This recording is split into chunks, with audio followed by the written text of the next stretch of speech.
우리는 지난 2시간에 걸쳐서 3절 말씀 가지고 우리의 피난처이신 하나님, 그리고 우리의 견고한 망대이신 하나님에 대해서 생각해 보았어요.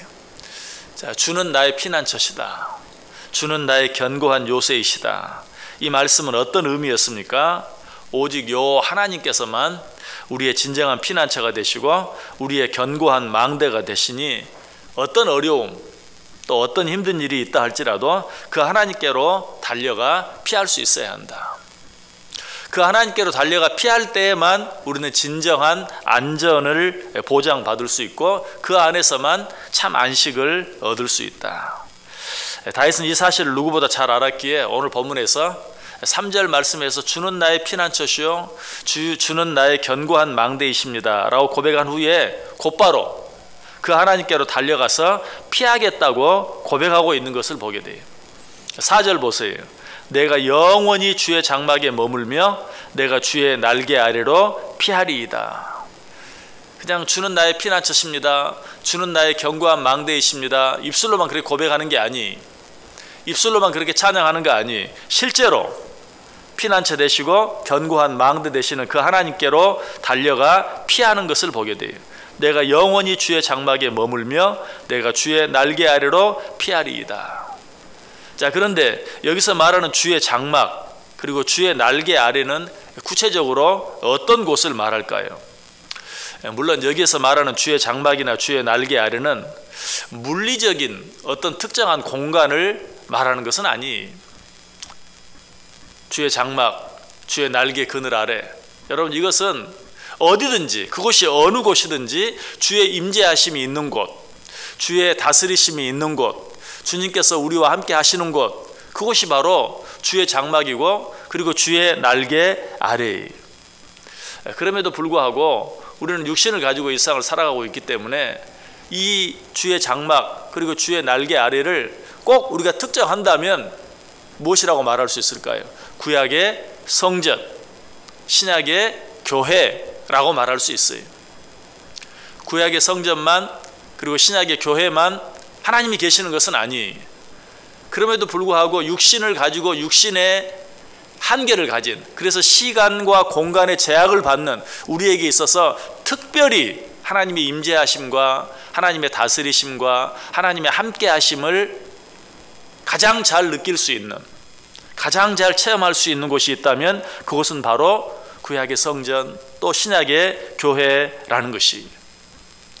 그러므로 우리가 주님께로 온전히 피하기 위해서 우리가 늘 힘써야 할 것이 무엇인가? 구약의 이스라엘 백성들은 늘 성전을 중심으로 살았어요. 그러했던 것처럼 신약을 살고 있는, 신약 시대에 살고 있는 우리들은 늘 교회를 중심해서 살아갈 수 있어야 돼요.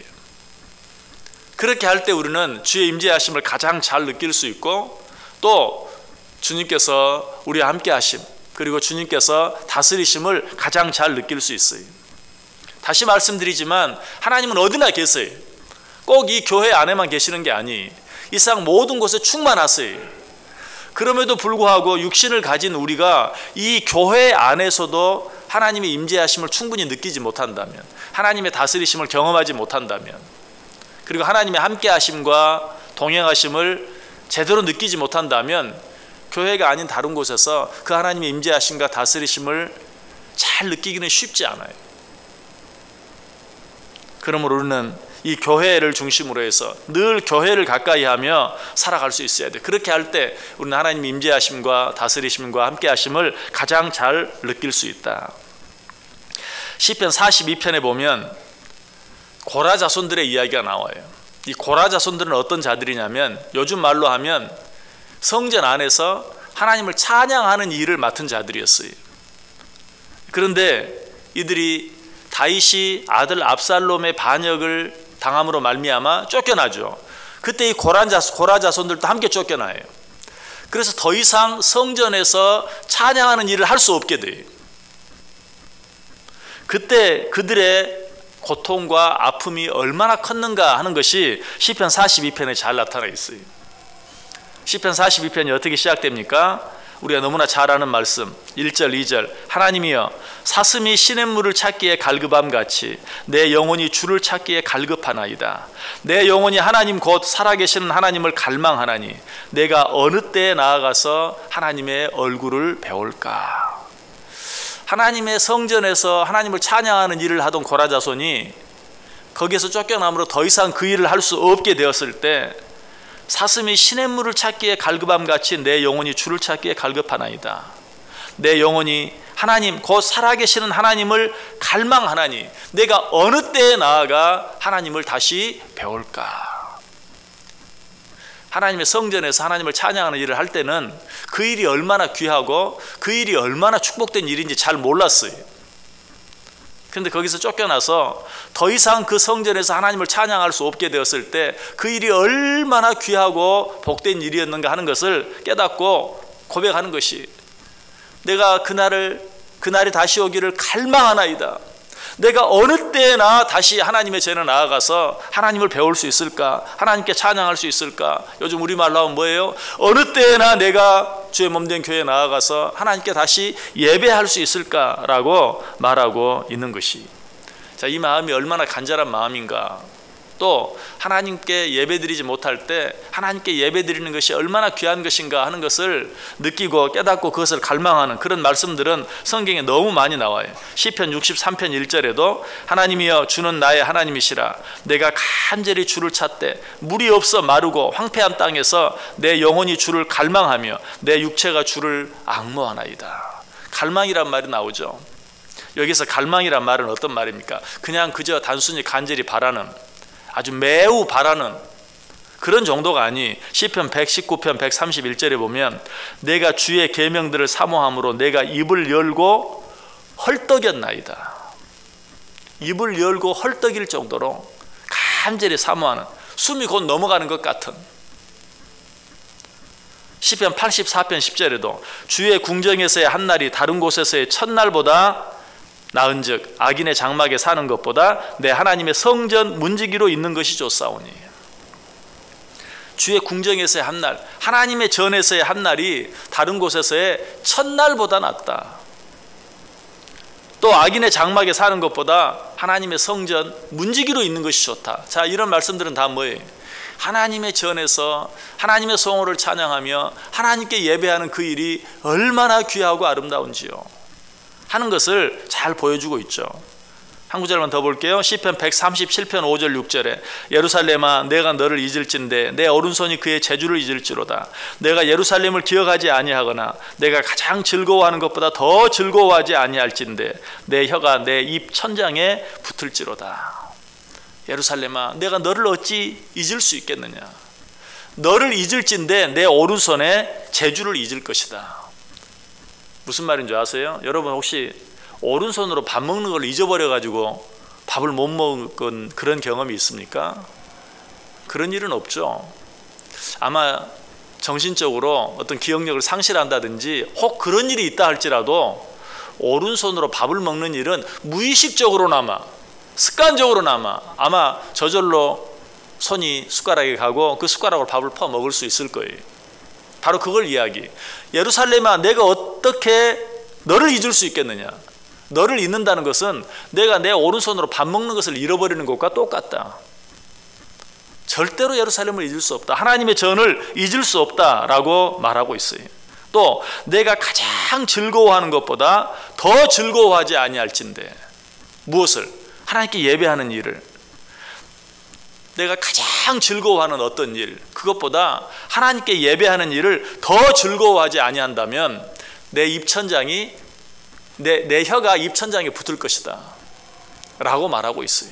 무슨 말이? 하나님께 예배하는 것을 다른 그 어떤 것보다도 더 즐거워하겠다라고 말하고 있어요.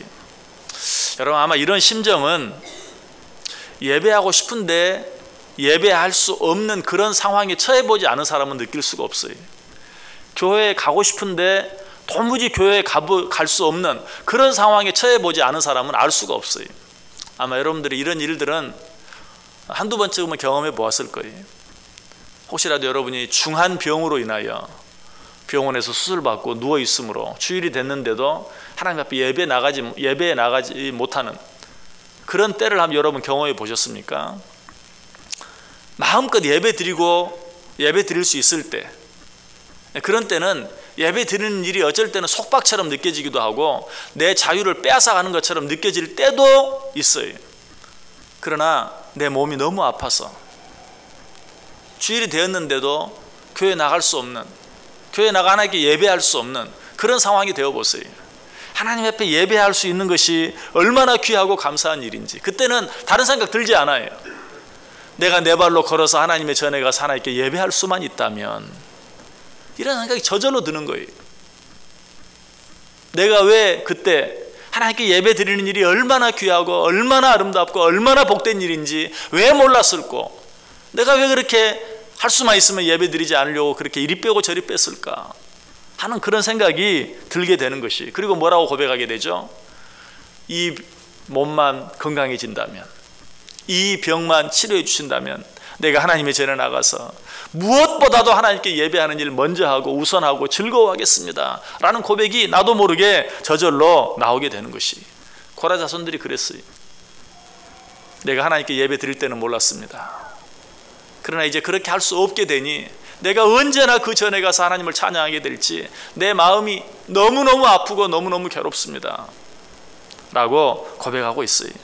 시편 42편 4절에도 계속 말합니다. 내가 전에 성의를 지키는 무리와 동행하여 기쁨과 감사의 소리를 내며 그들을 하나님의 집으로 인도하였더니 이제 이 일을 기억하고 내 마음이 상하는도다. 그때 일을 기억하면서 더 이상 그렇게 할 수 없는 이 일을 생각하며 내 마음이 상한다. 시편 42편 6절에도 내 하나님이여 내 영혼이 내 속에서 낙심이 되므로 내가 요단 땅과 헤르몬과 미살산에서 주를 기억하나이다.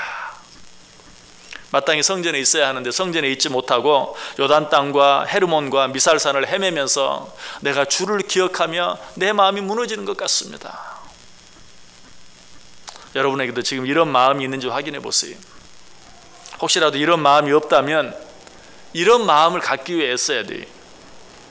베드로전서 2장 2절에 고백한 것처럼 갓난 아기들 같이 순전하고 신령한 젖을 사모하라. 물론 이 새벽 시간에 이 자리까지 나온 여러분에게는 정말 하나님의 전에서 예배하는 일이 얼마나 귀하고 아름다운지를 알기 때문에 이 자리에 나와왔을 거예요.